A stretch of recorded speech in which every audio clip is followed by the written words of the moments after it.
Hey everybody, welcome back to Over Sharon with Brandon and Sharon. What's up, Sharon? What up? What's going on? We decided to record again. This is going to be a quick impromptu episode. We're following up on the episode from last week, episode 1, where we talked about the occult. We realized that there's a couple tangents we left open and some things we wanted to circle back on and some synchronicities that happened during the week. Sharon, why don't you bring us in with the synchronicities? Sure. But first, can I ask you Oh, please do. about the tree? You had mentioned that you were going to tell us more about the tree and how it something about the occult and what trees represent. So please do tell us. So, the tree, if you look at the tree behind me, you see all these, you can kind of see them.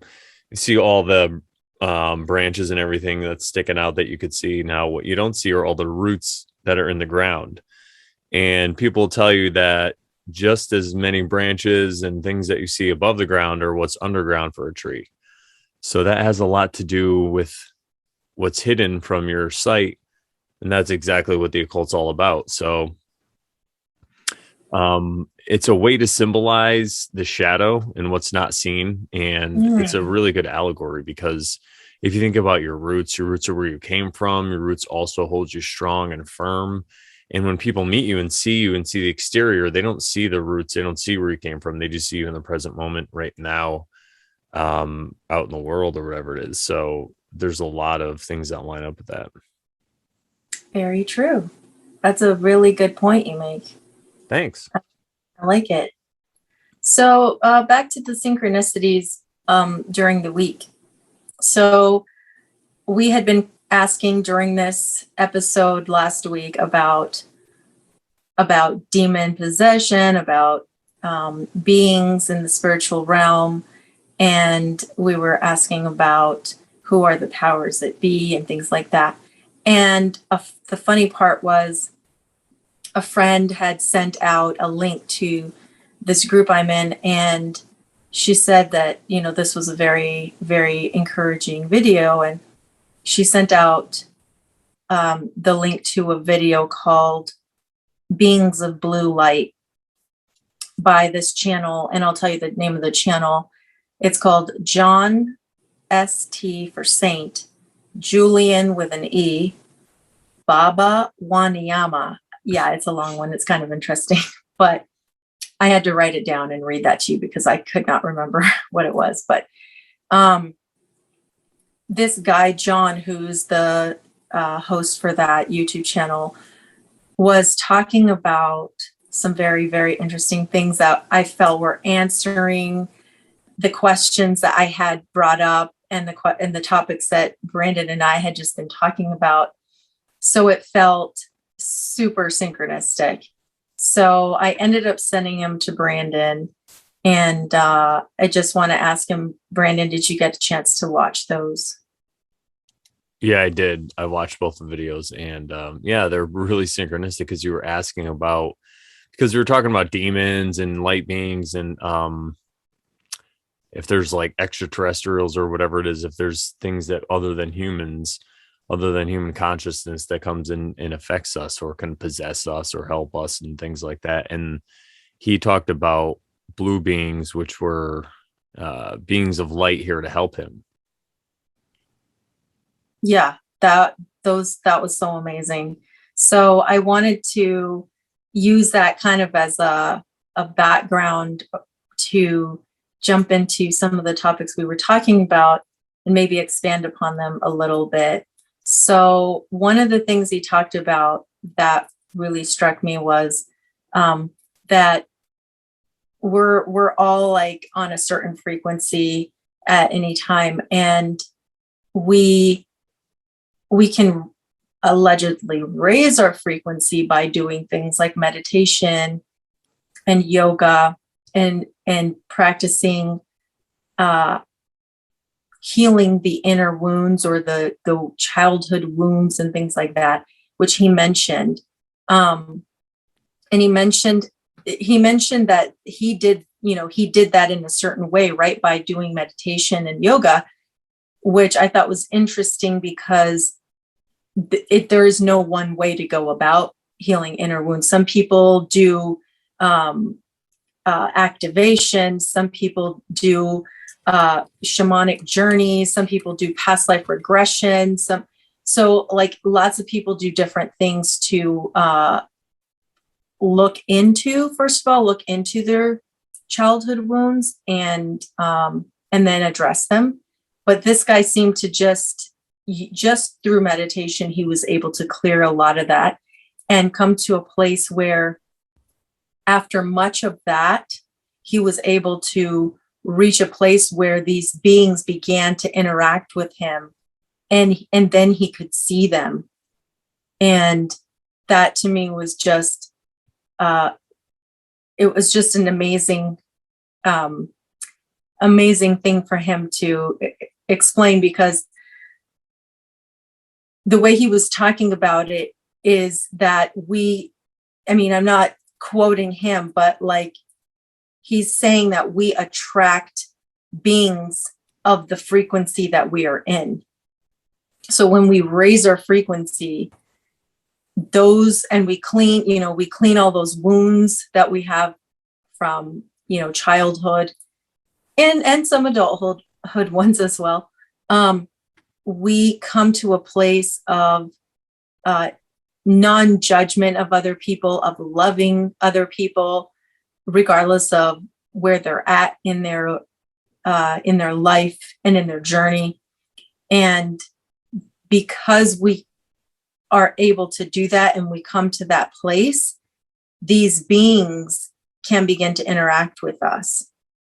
So that made me think of obviously the opposite, which is, could it be that beings who are not for our highest good, let's just say it that way, that those are the beings that could potentially interact with us when we're in a low frequency, in like escapism, or in a place where we're not addressing, and we're seeking to escape from addressing those wounds. So yeah, I thought that was super, super enlightening, no pun intended, or maybe pun intended. Ooh, good one. You've been hanging out with me too long. Yeah, I think I like what you said there, because it makes a lot of sense. And I've said this before. It's like this realm that we exist in is such a magical place. You could create what you want. You could do whatever you want really here. As far as, if you want to be a millionaire or whatever, all these things you could pursue, or if you want to, whatever you want to look into. So I think as you pursue these things and look into them, you're going to be aided no matter what it is, if it's quote unquote for dark or light purposes. And if you don't want to participate, if you're somebody who, if for whatever reason you just have a job and you're going to work, and on the weekends you're just engaged in all this escapism and whatever you can, you're always on your phone and just not in the present moment. Could it be that some being will come in and fill that evacuation, and or at least allow influence and allow you to do these things, kind of take over the driver's seat, like like an enabler. It's kind of like if you have an addiction and you have a friend that has the same addiction, so you hang out with them. It's that same thing, but they're just taking a space in your head, so then they could go drive to the liquor store, or call a bunch of women, or whatever it is that is your escapism choice. But yeah, I think and as we align, like you said, as you start to clean up all these wounds, because when you said that, what popped into my mind was something I've heard, where if you just imagine a white light, and then there's all different kinds of filters that you can put over these lights, like different color filters, like gels or whatever, right? So you have like a red and green and a blue. And so when you see it, it looks distorted. And then as you can clean up these childhood traumas and wounds, the light starts to become more pure. And it also has to do with the way that you see the world, because you start to find out that all these things you went through, you weren't exactly a victim. You know, it wasn't a personal attack on you. It was because this person had these wounds that from, you know, their parents, from their parents, and it goes back, and it's the same thing. And we're just bumping into things. So um, as you begin to empathize with the way things are and depersonalize yourself from the situation, and don't look at yourself as such a victim, you could look in the world at the world in a different way, and it works the same way. I feel it's the same thing. You're cleaning up, like you said, you're cleaning up your habits, you're cleaning up your act, you're you're cleaning up the mirror is another way to say it. You're polishing the mirror. Yeah. And what you said about forgiveness and things like that, and um, seeing people for where they were at that moment instead of holding them accountable, and in the sense of you wanting to pass judgment on them for anything that happened in the past. Um, that reminds me of another video I watched this week, which was an interesting story about a little girl that was abandoned by her alcoholic parents. And the little baby ended up crawling in the backyard, crawling to where the dogs lived, where there was a family of dogs. And the dogs pretty much raised her for several years. And when people found her, she acted like a dog because she was literally a toddler when she was kind of abandoned. And when they found her, she was however many years old. Well, she was acting like a little dog, poor little baby girl. But they were able to help her and teach her language. And she got to a point where she was able to request to find her parents. And I believe it was the father that was available, and was willing to come see her. And he brought one of her, like a half sister that she had never met before. And the little girl, like, they had kind of tested her, and she, even though she was like a teenager or maybe a little older, like maybe in her early 20s, she had the abilities or the mental abilities of like a 7-year-old or something like that, or a 5-year-old. And so you can imagine, with a childlike, innocent mind like that, she was able to meet her father and forgive him. And you know, toward the end of the video, you see them walking, the father and his 2 daughters, and the little girl, well, she's not a little girl anymore, but you know, she's in her 20s, whatever, holding the hand of her sister that she had never met before, and walking, you know, down the path with them both, and able to speak with them and talk to them, and just forgiving like a little child, you know. And it just, I go back to what you were saying about healing those wounds and being able to forgive. And truly, when we go back to being a childlike, or with a childlike heart, we can do those things. And I've had to do some of those things myself recently with people that I need to forgive, you know, because I have to realize that everything happens for a reason. And though I am where I am today because of everything that's happened to me, and I'm happy for where I'm at today. I am content because I've found the path. I found where I'm supposed to go. I don't know exactly everything, right? But I know that I'm on the path. And so I'm just thankful for all those things. But yeah. Yeah, it's good. It's good to be a good place to be, is to be thankful Yeah, for those things. definitely. And yeah, it goes to all that stuff because as just like he was saying in that video, we could leave the links below. I'll put them to that video, or at least one of them with the blue beings. As you start to clean up your act, that's maybe when you start to interact with those beings. If that's your, I mean, I don't think it's for everybody, so, Right, right. but if that's Absolutely. if it's supposed to be, then I'm sure that's how you get there. Right. And I'm not saying I will ever encounter those beings or won't, because like I personally, again, like I've said, I don't have that history of being or having that awareness of like feeling, you know, being, like I feel like when I used to go to church, um, people would say like, "Do you feel the Holy Spirit is moving here with us?" And I just be like, "I really don't feel anything at all." I feel your And hand. Get off, Dan. No, I'm just kidding. but yeah, that. And then there are people who say that and I don't discount it at all, right? But there are people who, for example, have had family members pass, and then they are in their home or whatever, and then maybe their little child who has those, because children, I think, can see those.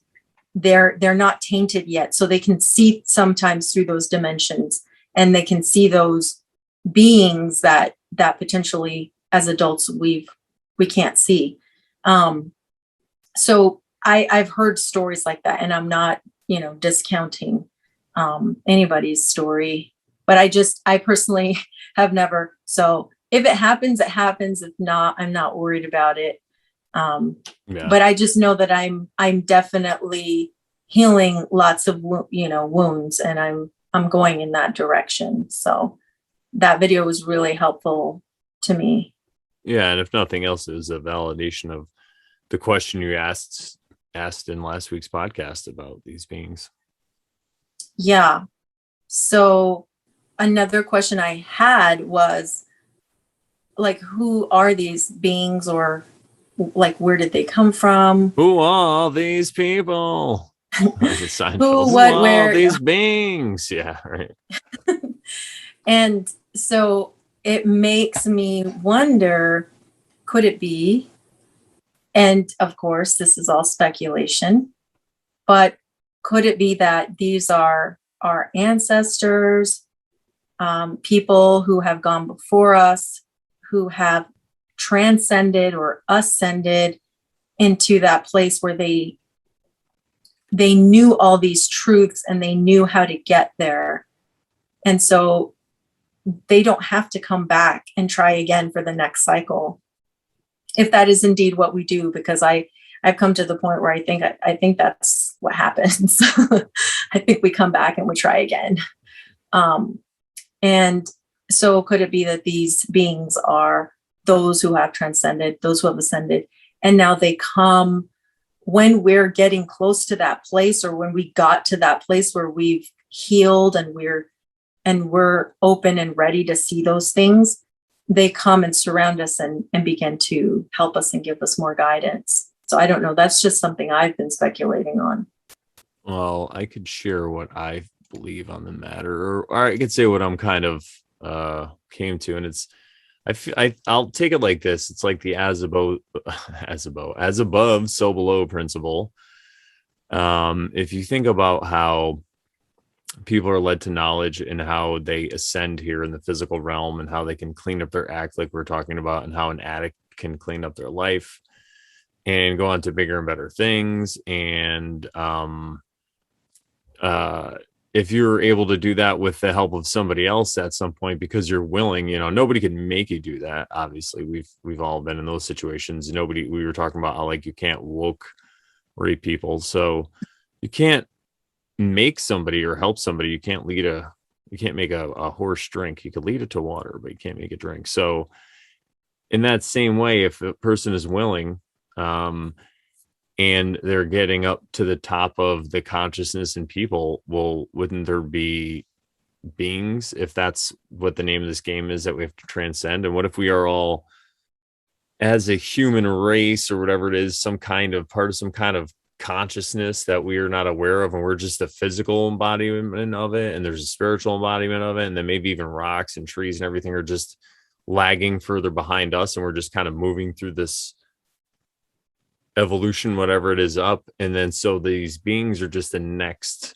manifestation of that. So some of them are here to help us. And then just like as above, so below, there's people that are they're there to help you. There's also people who will engage in your brand of escapism, that want to enable you, and that want to, for whatever reason it is, because they feel they were wrong, so they're going to take it out on everybody else. Maybe there's disincorporated beings that are just like that, and that are like, hey, this guy, he doesn't appreciate his existence here on this realm, let's take him for a ride. And it could all be part of the plan too, because I feel like you have to, in my case, and we could bring this back a little bit because I think we touched on it last week, but I didn't finish talking about it, was my one of the problems I overcame was severe intimacy issues. And I feel that I had to just keep having these experiences with women. And after a while, and I was talking about how like meditation and the use of certain substances kind of helped me see that it was just a futile effort. I'm like, what am I doing? I just kind of got sick and disgusted with my own behavior. I'm like, I don't want to do this anymore. But that's the only way that I was able to see it and get rid of it. So without engaging in all that other behavior that people would call questionable or bad, I would have never seen that the other side of it. So it could have been that some kind of wound that I experienced as a child, or maybe it was passed down to me or whatever, knocked it out of whack. And to get it back into balance, it's like you hit a guardrail, and then you have to go hard right to get off of it. So you have to like, you know, uh, engage in that, whatever it was. Cause it's like how they say in physics, for every action, there's an equal and opposite reaction. So it's just like a pinball banging back. So sometimes you got to bang back a couple times before you get it right. Literally, in my case. Sharon.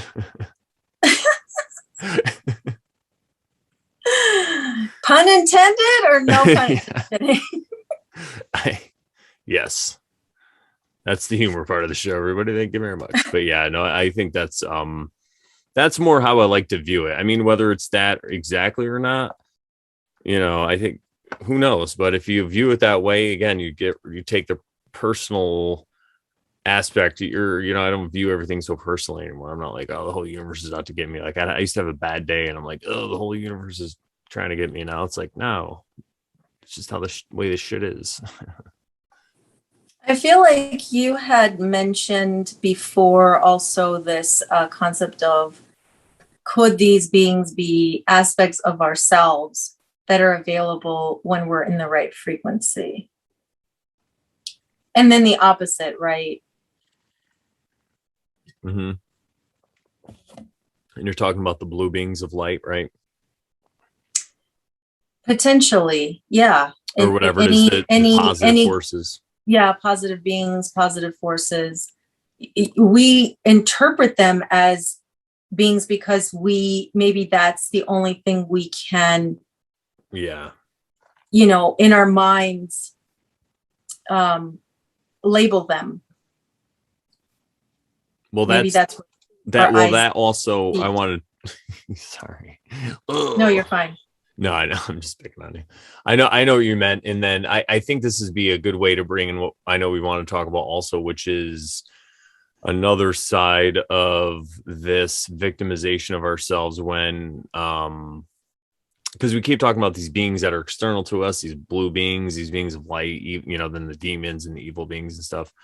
And I think that it's really important to talk about that the way to access any of this, if you want to say it that way, or if you want to say the way these beings can access or influence us, it's our choice. And I think that's where free will plays such a big choice. Thank you. Exactly. Free will. And it's that we get to choose through our actions, really, and what we do with our day and our thoughts. We get to choose which these beings or whatever it is interact with us, and how or basically which ones are going to interact with us, and how they're going to influence and stuff us and stuff. Sometimes we don't even really know how they're going to influence us. We just evacuate, and then things spiral downwards. But I think it's important to talk about that, because I don't want people out there saying that, oh, this demon took me over, and like we were talking about before, the devil made me do it, this concept of that, or I'm going to sit around and these angels are going to come to my aid. No, I don't think it's that. I think it's more like, if think about whatever job you're in, or if like you're in sports, and you see, Rudy, this movie Rudy, where this little guy, he tries so hard and everybody wants him to, even the other team wants him to do good, right? So if you're this person who's out there and you're just giving it your all, and you really are looking to make yourself better, who wouldn't want to help you? And then if there are these other beings, of course they're going to want to help you, but again, it's through your choices. It's not just because you're sitting around wishing and praying and hoping it's going to happen. It's because you have the right state of mind, and through your actions, that's what you're focusing on. Yeah. And something else that he mentioned, because he's not making any claims. And that's what I really like about this guy in this, I don't know if it's a podcast or whatever, his blog. But what I like about him is that he's very humble in that, and he's not, trying to make claims, but he's saying that, these beings, could it be they're beings of light? So are they rays of light? Are they photons of light? And as such, does that make them messengers of light? So we have all these words that we can use to describe them potentially. And so again, we're just seeing maybe what our minds can, describe, what our minds allow us to perceive, basically. Right. Yeah. I was right there with you. That's exactly what I was thinking of. Thank you. Yeah. So we exist in this realm, and we don't really, we only see, we see these physical objects around us. We don't know what's going on. I mean, there could be other we beings. see with these eyes. Yeah. What we really need to try to do is see with this eye. Yeah. Yeah, exactly. Yeah, it's a good way to put it. Because we really don't know what else is going on in the non-physical, if there is, could it be? And even if it's all bullcrap and there's nothing to it and there are no other beings, I mean, it's just a good way, a place to have your head, especially like you said, we're not making claims, and it's not a belief. It's not this hardcore dogma you have that's how it is, and you worship these beings and you praise and make sacrifice to them. No, it's more about really being on the path of Christ. That's what it comes down to, or Buddha, or any of these, Krishna or Muhammad, any of these prophets or holy people. They basically just tell you about the golden rule, and when you're on that path, and then like we're talking about getting to know yourself, and that's the rabbit hole that you're going down, and you're attracting others that are like you around you. I feel that's really what the essence of it is at the end of the day. I kind of got lost there, but you know what I'm talking about. Yeah, I do. So another thing that we were talking about that I wanted to maybe talk a little bit more about, but we never got a chance to, was this concept of becoming demon possessed because of a Ouija board or something to that effect.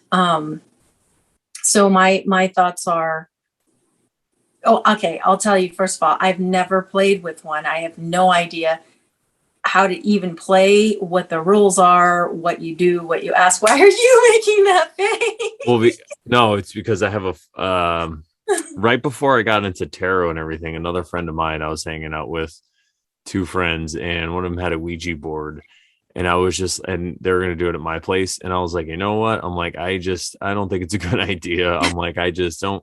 And this is before, like I said, I was more of a, I had a different viewpoint on the world, I guess you could say, but I was about to come out of it.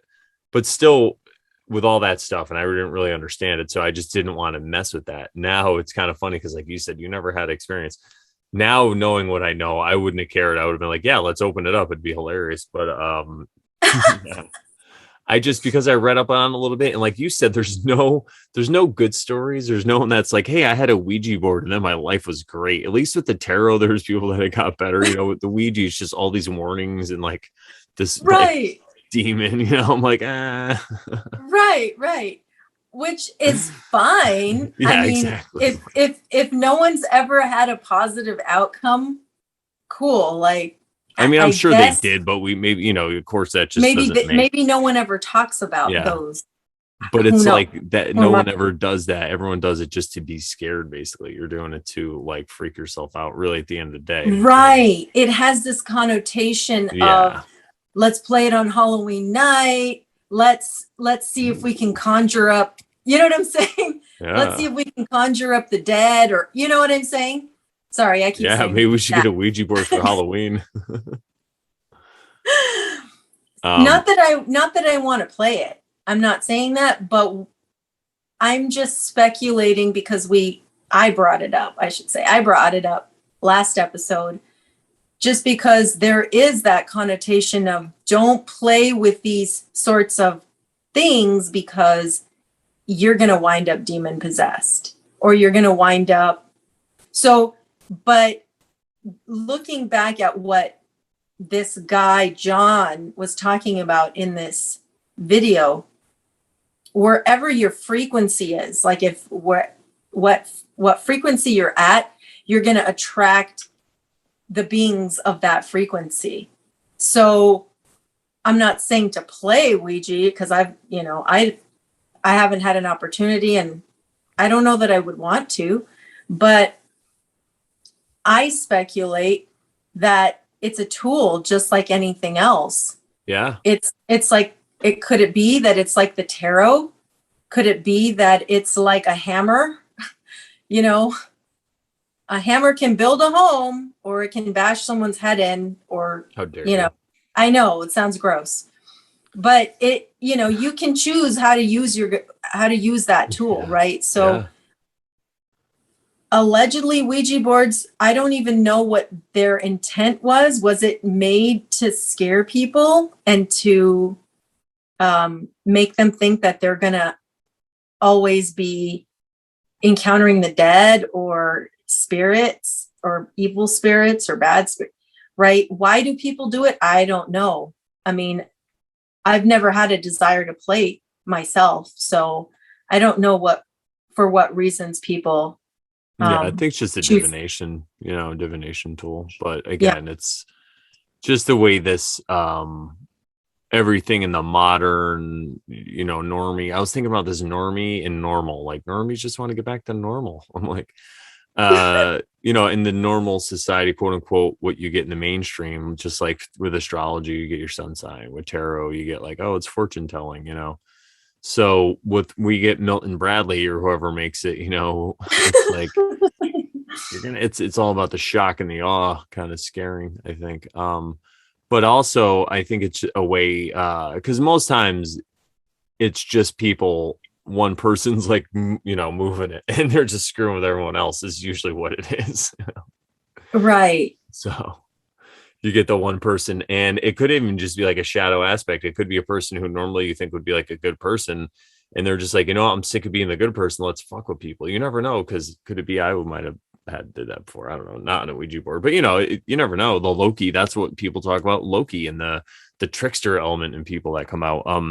Think about if you're this clean cut person and then you have these friends and you're like, I'm gonna screw with them because it's my one outlet. Who knows? So it brings out that inner demon in that person.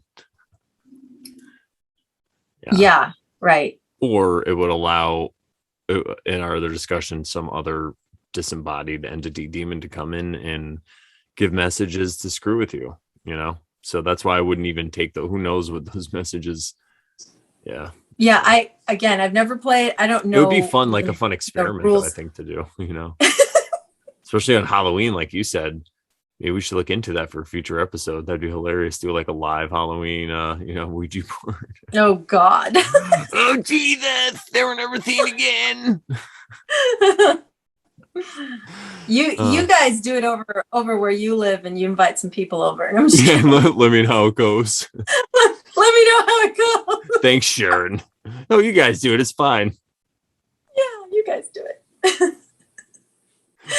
Oh, okay. So speaking of which, I was wondering or speculating upon if you were to say do something like that, right? Or you were to know that you were going to be in a realm where there were lots of frequencies from different kinds of people. Could you protect yourself in some way? And I mean, again, I've never encountered any beings, whether good or bad, so I can't even say, but could it be that, like, okay, so I'm going to bring up Michelle again, because she had sent me some thoughts about how she kind of protects her aura or her being. And she said she does like a meditation about how she imagines her whole, like her aura being like a golden egg, like a golden layer of protection for her.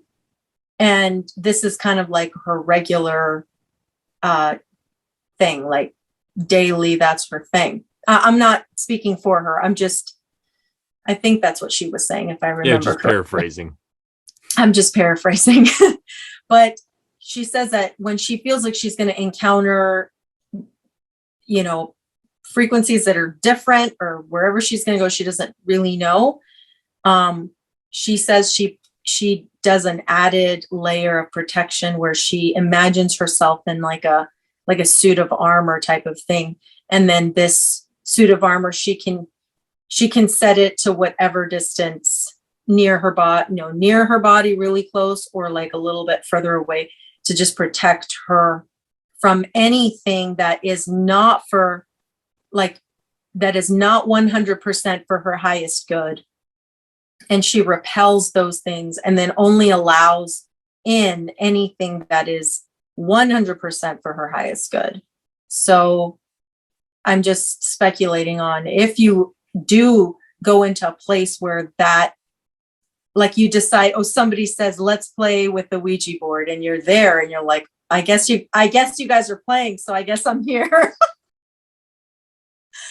And you can protect yourself with something like that. You know what I mean?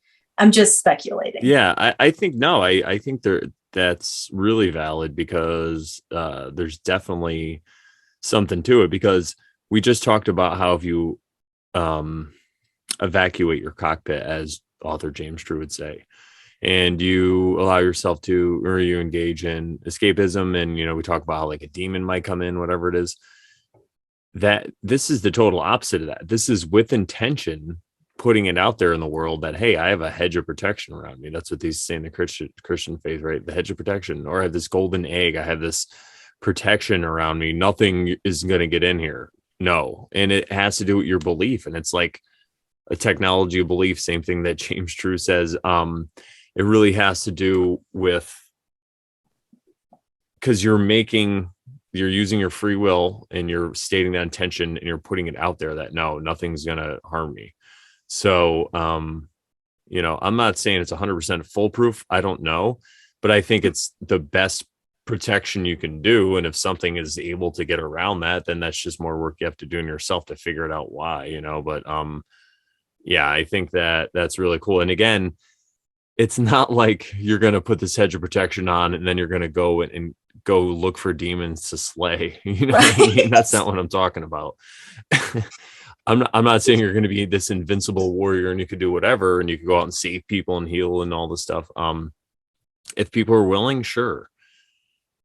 And then you use this, so this way you can keep your stuff away from their stuff, and as it interacts, that's kind of a way to do it. And again, it's a conscious thing you're putting out there, and you're setting the intention. You're reminding yourself really at the end of the day that you're not going to fall into these traps. It's because there's so much negative self-talk in society, right? That's, I mean, geez, I deal with it. I don't know, I'm not going to speak for everybody, but you deal with all the time. Even if when I get a new idea about something, then I'm just like, it's probably stupid or whatever, just these things. And then I have to remember.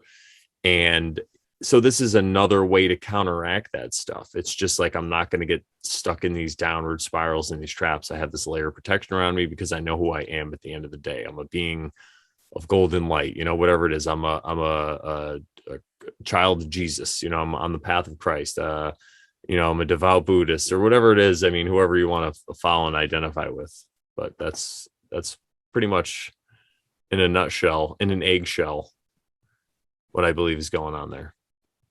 Yeah, and it makes me think of the story, that guy John from the YouTube channel we were talking about, the story where he said he encountered a situation that was, I believe, influenced by, I guess I'm assuming that they were like bad shamans because of what happened to him, because they were doing some sort of witchcraft or something like that potentially involved like child sacrifice or something like that, right? So he encountered it in a situation like that and was around a little boy who he rescued from that situation, I believe.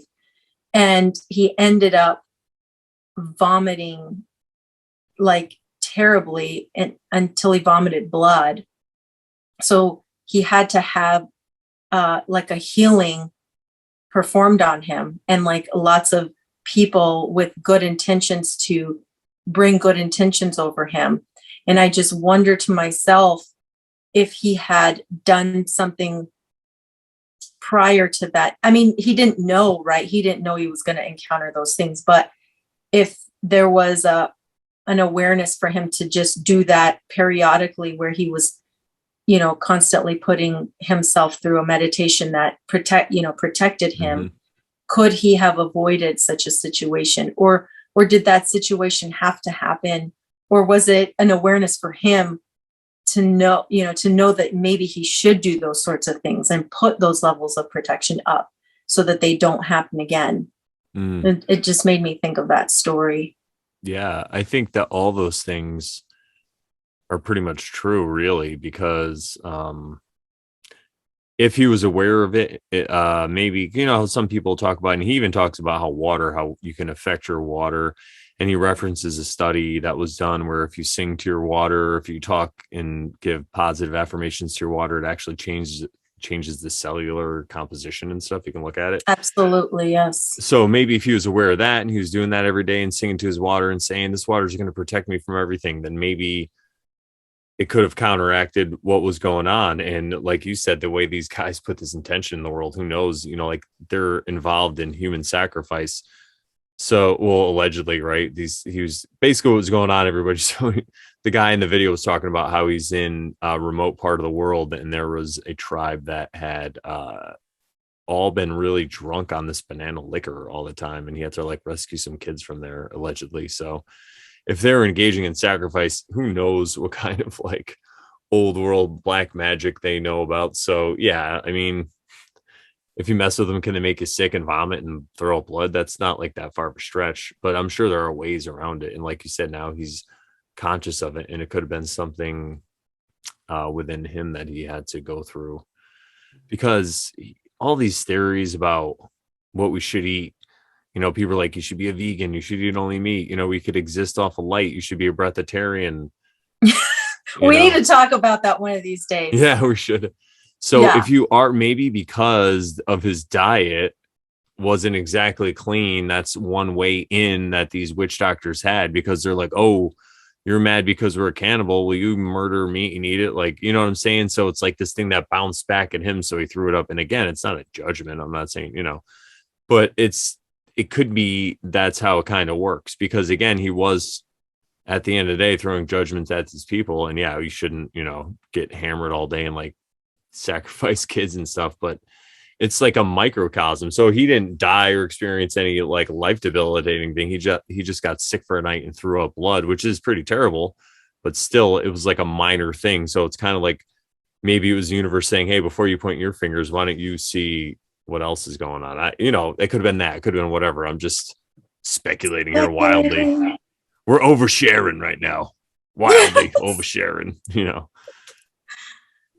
Yeah. And then the whole frequency aspect too, because if these guys who are operating in that low frequency of, being drunk all the time on banana liquor and sacrificing children or whatever they're doing, that's the low frequency. That's escapism, right? And maybe he didn't realize he was going to such a place, but he entered into that frequency. And he also talks about, which I'm glad I'm bringing it up because it reminded me of the topic, but he talks about those things about how if you don't set up your boundaries, you can fall prey to these things. So you have to, in order to raise your frequency, you have to be in a place where you put up boundaries so you're not interacting with people who are going to lower your frequency or people who are in the low frequency. So you have to set up boundaries to either not be around these people or like separate yourself from those low frequencies, because those don't allow you to raise your own frequency. They kind of keep you down. So he said that he had to separate himself from some things that were happening, even though he wasn't doing them himself, but these children that he was trying to rescue or help, they ended up stealing from him and from the community. And so he had to put up the boundaries to separate himself from those sorts of encounters, those sorts of things. And even if it meant like separating himself from those children who were doing those things, because that was bringing a low frequency and bringing him down. So could it be that just being around those people that were drinking the banana liquor brought his frequency down so much that he ended up, his own frequency was affected and his body reacted in that way by throwing up blood. Again, could he have prevented it by protecting himself? I don't know. Yeah, who knows? But you know what I do know, because this kind of made me think of this, to say, going back to what Michelle does with the whole protection, that's a way you could protect yourself if you are in a situation where you have to be around people. Because just like the vibration, we're talking about all these extreme examples, but in a regular, it doesn't have to be an extreme example. You could just be in a living situation or in a situation at work or in a situation where you just have to interact with somebody, whatever it is, and they are a lower we'll just say a lower vibration, a lower frequency, or just a different one than yours. They just have different they look at the world differently. So you're having a little bit of a problem there. And so what you could do is, instead of getting pulled into their vortex of a downward spiral, you put this protection around you just to remind yourself. And then so when it comes up, you're like, oh yeah, I got this protection. I don't have to worry about that. And it's nothing about judgments or anything. You don't have to judge these people. You can actually even empathize with them. So yeah. So I kind of have maybe it's our final thought. I don't know. What do you think? I think we're getting at that point. So yeah, what do you think? What do you got? So I was wondering, listening to all these things, where do our thoughts come from? Like, what? So, good question. Right. Because, so I have not studied Carl Jung a lot. I know very little, but I know that there's like the ego, and I think he talks about like super ego and unconscious and subconscious. But to me, like when I was listening to John from Tanzania speaking, I feel like there's only two. There's either your low frequency speaking or your high frequency speaking. Your, you know what I'm saying? Your low vibration or your higher self. So are there more like, and the thoughts that we have running around in our minds, whatever they are, wherever they are, where did they come from? What are they? Just a quick final thought. Just as a quick final thought. What's the meaning of life? No. I think what I could say first about all that is what comes to mind is the void. Like everything comes out of the void, like the concept of zero, of nothingness. And I used to have these thoughts way back, even when I was like 7 years old. I would be like, who am I? Like, what is this? Because I know I could like watch the television and I could see you can get that first person perspective, like you get in video games too, you get that perspective shooter. And I'm like, is that what's going on here? Like, am I real? Like, who am I? All these crazy questions I used to have. And it all goes back to that. It's like, and I've had other thoughts I've had on this, and I've kind of wanted to ponder and speculate. It's like, is everybody have the same consciousness that I do? Is it all like we said, before earlier with the light? Do I have the same light, the same thing, but because of everything that's happened to me, that's happened to my parents and all my bloodline, and all this stuff, it's just tainted in that way. So I look at the world the way that I do, but am I the same as, like, for example, you? Do we have the same things going on in the back? And and then if someone says, well, there's evil, corrupt people, and then you could say, well, are those people that way because of all these things that happen to them? And they look at the world like, well, I better get mine before I'm got. And, they've just seen nothing but mayhem and death and terrible things. So that's all they could picture. So that's all that happens around them because that's all they can imagine. But is it that same consciousness inside? And if it is, then all the thoughts I would say come from the same place.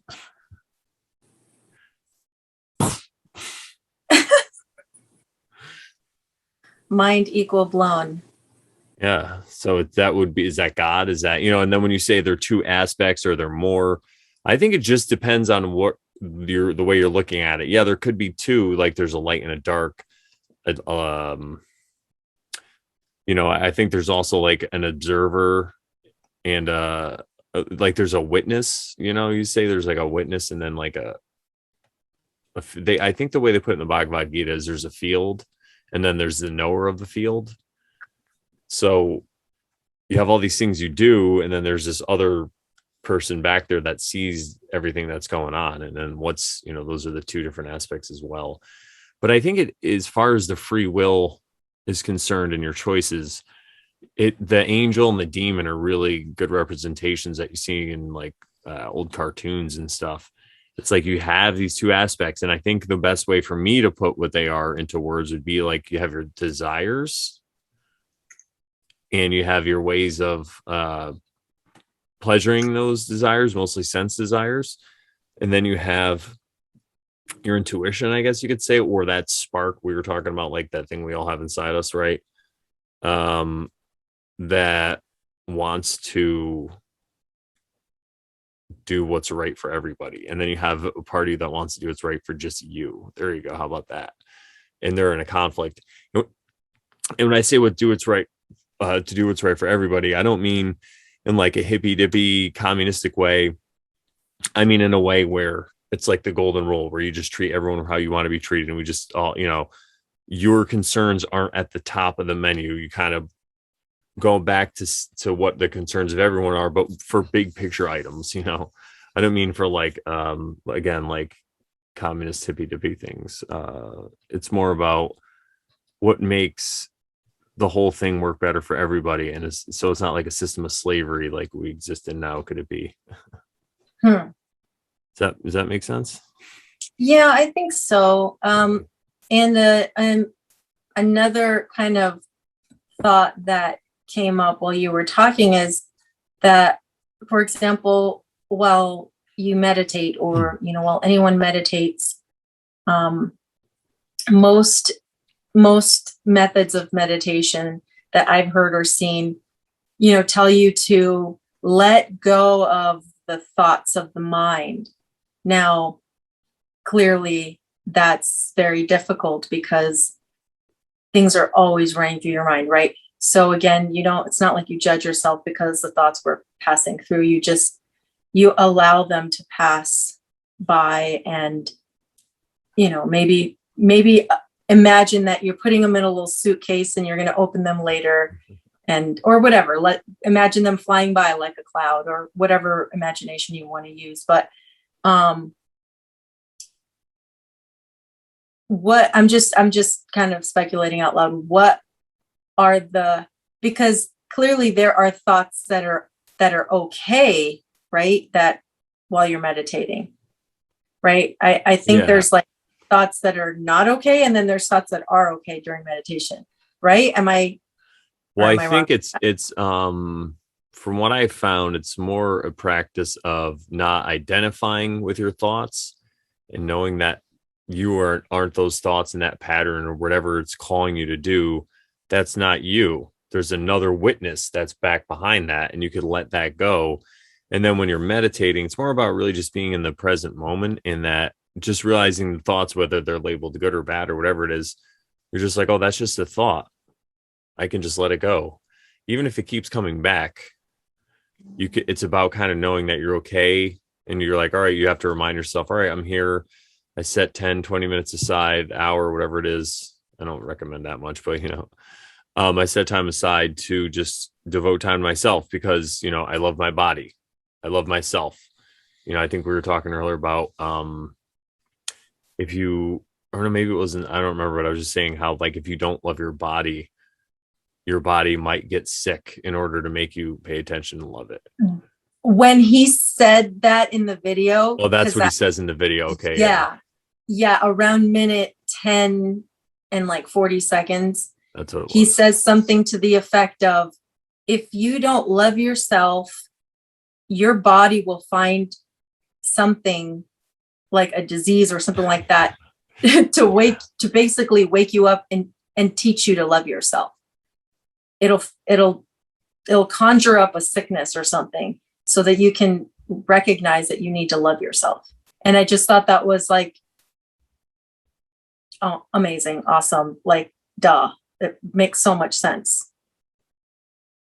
It reminds me of what's going on today with people allegedly getting sick because, and I'm going to just keep it at that, because I see a lot of people stressing out over things and then they blame something for it.